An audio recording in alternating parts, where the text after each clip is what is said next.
I'm really especially happy that I'm chosen to present this particular plaque. To me, it seems more than just a plaque of gold. It opens the doors of this room, moves back the walls, and enables us to embrace the whole of America. And the Oscar goes to... The winner is... To Hattie McDaniel. Can't believe it! Good Lord! I leave you with that. And the Oscar goes to... Hallelujah. Thank you, Father God, for putting me through what you put me through, but I'm here and I'm happy. Finally, this is mine. Whoever we forgot, we love you and we love you. Thank you so much. Thank you.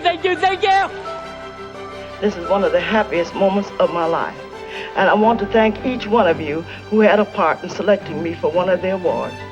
For your kindness, it has made me feel very, very humble. Barbie, which is the girl movie, the only one nominated is a guy. Yeah. So they understood the message. And here are the all-male nominees.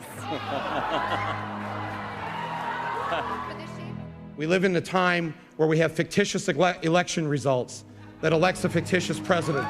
Tina Fey is slamming the Oscars. Halfway through, I was like, this is some real Hollywood bull.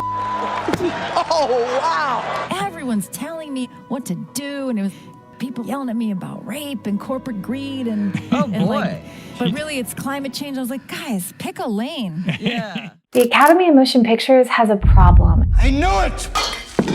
I knew it was bad news. They never defined what achievement was. Every year, the Oscars play the same montage. It's full of drama, it's full of accusations of racism and sexism, all of the isms, and the stars complain about their films not getting the nominations they deserved. There's lots of snubs we didn't foresee, and then there's lots of movies that nobody saw. This is also the first year that the inclusion standards were enacted. It's been around for a couple of years, but this is the first group of films that went by them and had to obey them in order to get nominations for specific Oscars. So even though the inclusion standards that are more exclusive than inclusive and all of the additional drama that surrounds the Oscars are a problem, these are not the root cause. These are just symptoms of the actual problem, and that is, what is achievement? What does it actually mean to achieve the award for Best Directing, or Best Editing, or Best Costume Design? What was actually achieved? Well, according to all of my research, the popularity vote was achieved. It wasn't actually ever based on craft. This isn't happening. This isn't happening. Quick disclaimer before we move on, everything I'm about to tell you, you can find on the Academy website. And what I have discovered is that the root of this problem started at the very beginning. So let's look at some Oscar history for a second. Shortly after the Academy of Motion Picture Arts and Sciences was incorporated in 1927, a dinner was held in the Crystal Ballroom of the Biltmore Hotel in downtown Los Angeles to discuss the goals of the new organization. One of those goals was devising a method to honor outstanding achievements, thus encouraging higher levels of quality and all facets of motion picture production. This is where the problem started, because according to this, they never actually defined what achievement in storytelling was. They wanted to devise a method of honoring achievement. Okay, that's the Oscars. But then the second part, they've yet to do. They wanted to encourage higher levels of quality in all facets of motion picture production. But how do you do that when this is based on a popularity vote? Oh no, this isn't good. And the result of not defining this at the very start is our current award season, where nominees are blaming each other. They're blaming their fellow colleagues. They're blaming their fellow teammates. Every time they complain about a snub, they don't realize that they're accusing their teammates that are voting on pictures they have in the Oscar race. It's just dumb. That concerns me the most, is that they're blaming their teammates. They're clearly not working as a team here, and you're going to see that as we dive into more of these rules and how divisive the Academy actually is. They complain about it publicly as if the audience can do something. We have nothing to do with this. The Oscars are not for us. The Oscars are for the industry professionals We have no say in this at all. Unfortunately, the Oscars are no longer about craft. Instead, this is akin to Homecoming King and Queen. All right, let's dive into how this works. Now, the nominations are first. Nominations work like this. You vote for your respective category, okay? Directors vote for directors, screenwriters vote for screenwriters. However, in the nominations, all voting members are eligible to nominate Best Picture. This is built up not just of former Academy winners. This is comprised of many members in different parts of the film industry. There's also a membership fee. It extends to other members of the film industry as well. I don't know who that extends to, but I do know for a fact this is not just restricted to former Academy winners. The people that I think of as credible to vote for Best Picture would be your producers, your directors, your editors. Your screenwriter sees the whole story. They should be able to vote on Best Picture, I would think. And then your editor is like your second director, right? So they should be able to vote on Best Picture. Your producer is the one that's managing the whole production. I would hope they would know every single facet of what goes into making a successful story. And definitely your director should be voting. But I don't think that the other subcategories should be voting on Best Picture when they handle one very specific part of it. Now, final voting gets even worse because every Academy member is allowed to vote on every single category. Like, you have all of these different types of people that have very specific focuses, especially like production and hairstyling or makeup. I don't think they should be voting on Best Picture or Best Director or Best Editing. I just don't. That's its own art form. It's its own specific thing. It doesn't touch every single aspect of the film. It doesn't see the entire picture. It sees one piece of the picture. So let's dive into some of the eligibility. Now, I've read every single one of these rules. Now, the main qualm with this is that all of these rules that they have, not a single one of them defines what achievement in their respective category means. When you vote, you are not given any sort of guideline to say, hey, while you're watching this film, look for these things when you're voting on Best Directing. Look for A, B, C, D, all the way through Z. There's no sort of guideline, which if you are not the director and you're voting for Best Directing, I would hope you have some sort of guideline to look at and go, oh, these are all of the things that are included with directing. These are all of the things I should be seeing in a picture to be able to vote well and make a really good decision, an educated decision on who deserves Best Director. Wouldn't you think? You think one would give it a try? Rules 2 and 3 are all specs. These are things that every film, every category has to meet in order to be eligible for Oscars. These apply to everything. This is where it all falls apart even more. Each branch or other designated committees shall be permitted to formulate its own special rules. All rules shall be presented for approval to the Board of Governors before implementation. The Board of Governors have to at least look at the special rules. But this is where it starts to branch off because not every category has the same special rules. In fact, directing has 3 rules, and they're not even rules. It's just repeats of what was already said in the first few pages of the eligibility. It says a reminder list of all eligible motion pictures shall be made available along with the nominations ballot. They will vote in order of their preference. This is the killer. I despise the word preference. You should too. Do I? Preference means pick your favorite.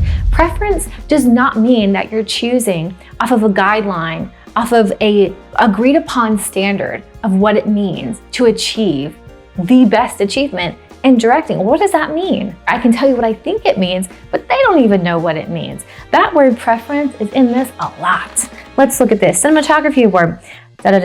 Who shall vote in order of their preference. Costume design award. To all members of the costume design, blah, blah, blah, blah, in order of their preference. Let's keep going because this is fun.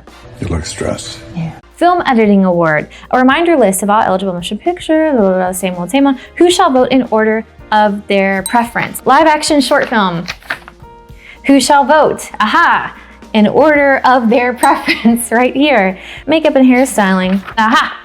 In order of their preference. It says so. Right there.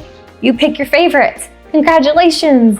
The favorite movie, not based on any craft or the merit that we have decided it should be based on. No. It is based on who picked their favorite. But I can't help it that I'm popular.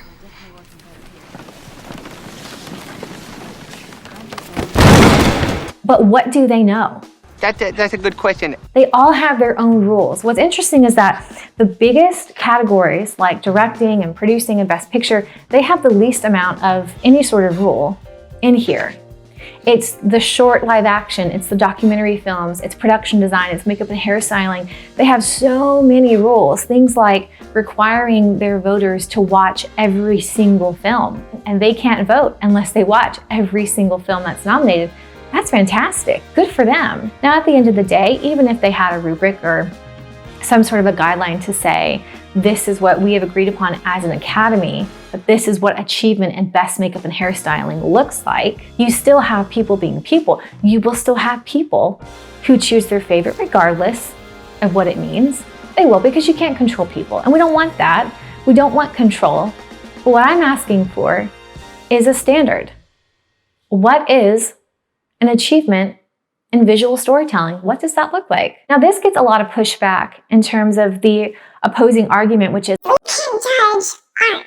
You can, they won't.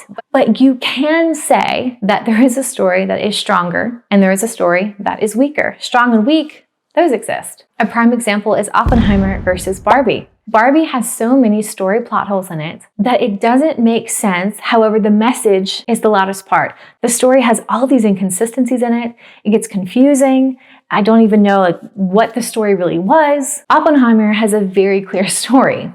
It poses the question of, are we good guys or bad guys? Barbie makes up your mind for you. Barbie tells you how to think. Oppenheimer gives you things to think about. And I can tell you, out of the thousands upon thousands of films I have seen, there is such a thing as a strong film and a weak film. But the Academy, in order to decide what that is, in order to encourage and do the second half of what they set out to do, which was encouraging higher levels of quality and all facets of motion picture production. How are they going to do that if they don't have a standard for what that looks like? Barbie could win this year. If the Academy prefers Barbie, it could win and beat films like Oppenheimer. This should really scare you that this is what it's based on. And all of this leads me to ask, what are the Oscars worth anymore? What is the point of this? If Barbie wins Best Picture this year, that should really worry everyone in the Academy. It should worry audience members, because they're saying that is the best picture out of the entire year. Barbie is the standard. I don't want any film to measure up to that standard. It's unfortunate, but here is the solution. Like I've said many times already, create a standard. Create a guideline to give to your voters every year. They come together as an academy and say, this is our standard. What's gonna happen to us? You will have a less dramatic Oscars. And it'll be enjoyable for the audience. It'll be something we can actually enjoy and not dread DiCaprio preaching to us about climate change again. Climate change is real. It is happening right now. What we need is quality storytelling. Storytelling is power. It is powerful. But, 2 notes, and you've got a villain. I don't know what to say about it. Totally brill. If they decide to put in a standard, a rubric, anything to say, and this is what we have defined as achievement in story, and all these categories, you're going to have an incredible environment of iron sharpening iron. Let's say my movie goes up against Christopher Nolan. And of course, I think my movie's worth it, because this is very subjective. Everyone believes that their movie is worth the Oscar. Christopher Nolan wins the Oscar. I don't get mad. I don't even get jealous. I don't blame the patriarchy. I don't blame anybody. I go, but he got the Oscar. How did he get more of those achievements checked off than we did? What did he do? Let's go ask him. And then you start to just sharpen each other. It's based on something other than preference, other than your favorite. I would hope that Academy members want that. I certainly do. It's worth more than the popularity vote. Story is. We have standing for equality and standing for inclusion. Great. Great. Those are good things. Those are very, very good things. But those are not the source of the solution. The solution begins with the actual Academy saying, this is how we are going to define achievement. I would urge every filmmaker to stand for something other than your preference. I would urge you to stand for story. As it stands today, as it has since 1929, the Oscar statuette, without peer, on the mantles of the greatest filmmakers in history. Do they? Did I really earn this, or did I just wear you all down?